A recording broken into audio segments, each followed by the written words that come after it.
Hey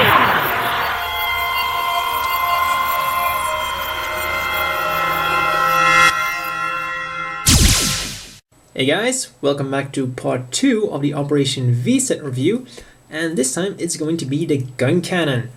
And before we start, I've got to say, this is the machine that surprised me the most of all 3 machines. I mean, this was the first high-grade Universal Century, so you wouldn't really expect a lot from it because it was the first one, and I've seen quite some bad high-grade Universal Centuries in my time. So let's get on with it. Like I said, with the gun tank, one of the main features of the Operation V-Set, just like the Refused War Set, is that the colors are slightly different from the original releases. Now, I don't have one to compare with, but I did look up the paint scheme for the original one. And the red is darker on this one. The yellow is also darker and has a little hint of orange in it. The gray is also darker and has kind of like a greenish tint to it. And then the white, on the other hand, is whiter on this release. The normal release has a little hint of green in it, but this is just pure white. Now for stickers, you only need his visor here, and that's the only sign of his age that you will see. Promised. Now, because this is of course the Operation V-Set, you also get additional stickers. And once again, I'm going to point it out again, the paint, the sticker manual, sticker guide isn't really all that great. Namely here, it only shows you to apply 36. They forgot to point out that there's a sticker underneath. So yeah, I kind of forgot that. And also, they say that you have to put 4 stickers here, but they don't show you where. So yeah, once again, sticker guide could have been better. And I'll just show it once again. All of the stickers have been applied except for the core fighter stickers, and you've still got a lot of them left. Also, these ones you do have to cut out. Now, on to articulation, and this is where things get amazing. The head goes up all the way like that, down like that. We'll turn around about that far. His cannons will go up and down, all the way up like that, and we'll rotate a little bit. The arms are on pegs, so they will rotate, go out like that, rotate below the shoulder, and they are quite stiff. So you gotta fight with it a little bit. The elbow is just in one joint, goes up 90 degrees, and the hands, quite surprisingly, are on pegs, so not ball joints. So I guess they kind of went with the MS Team ones. So the hand just goes up and down like that, and we'll rotate around. Fortunately, no wiggling. Now the waist goes up like that, which is a big surprise. But why it does that, we'll get into that later.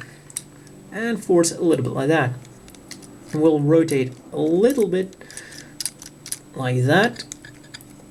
And now the legs, they go out. Oh yeah, the front skirts cannot be separated, unfortunately. The legs go out all the way like that. And the knees are double jointed. And for such a bulky machine to be able to move his legs all the way like that, that's really amazing. The only kind of drawback is if you do this, the joint gets a little bit extended, so you do have to pop it back in. But still, that's really amazing. I mean, he can even do a crouching pose with no problems at all. That's something not even all modern day high grades can pull off. Legs go out that far, and then the feet go forwards like that, backwards like that, and then side to side. So for articulation, this is amazing for 1999. I mean, this could have easily been a modern day high grade if they'd just given him his shoulder articulation. So, just wow. Now, onto accessories, and things don't get worse. For starters, his beam rifle sits in the hand very securely. It's not going to wobble around. Just a little bit of movement that you can get from it. So very securely and very nice. And the scope here is on a hinge. It's a bit of a weird design, but it does work. Now you've got his left open hand that you can use to support the rifle. Just maneuver it around a little bit. And they can choose to either have him hold it like this, or just like that. Works really well in both ways. Now, let's get back to his little waist joint here. What I do is pull out both hands and grab two extra hands, which are unfortunately hollow at the bottom, but the good thing is you won't see it once you've got them on. Just put them in there. And if you remember from the show, once in the show Kai got into quite some trouble. So he dropped down on all fours, started screaming and shooting, pretty much in agony. So it's really nice that you can kind of replicate Kai's kind of embarrassing moment. Not to mention that you can do some other fun stuff with the hands. Now, his final accessories are these two missile spray launcher things, which only appeared in a few games, I believe. Simply pull out the other ones, his normal cannons, and put them in. So you actually get some nice customization options with this guy. You can choose to either have him two of both, or make an interesting combination to have him suited for different kinds of roles. Because I'm just gonna follow Gihren's greed here, but his cannons are more like for longer range, while these spray missiles are somewhat closer range. So yeah, if you want to have some close combat action with this guy, spray missiles are the way to go. And even though he has no real beam saber or close range weapons, he doesn't need them. I've played enough Gihren's Greed to know that. Now, a final thing about his trigger finger hand is that it's on a little bit of an angle to support the beam rifle better. So, once again, good job there. Now, for some of the pros and cons of this machine.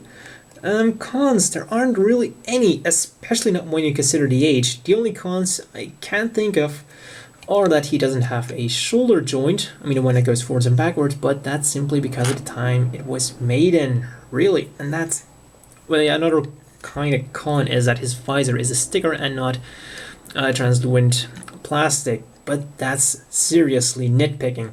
Pros, pretty much anything else. Articulation, great. Coloring, nice. Accessories, awesome. This kit is amazing, and it's a steal for 800 yen. Remember, 90.99, 800 yen. You can't go wrong with this machine. I mean, this, like I said before, this machine seriously surprised me in a very, very good way. Now, for a little comparison, here we have the mass production type. As you can see, they're supposed to be kind of like the same model, but they're completely different when you look at it. Also, this guy is a lot more angular. Now, once again, his two sister units. Now, one last thing about the Guncannon is that apparently this was the only Operation V mobile suit that was actually mass-produced, well, in limited quantities though. Because RX-77, this guy was finished in UC 0077, which means that it was finished at least 1 year before the war actually started.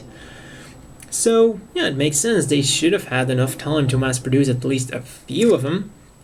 So I guess that they didn't like the gun tank enough, so they went with the Guncannon.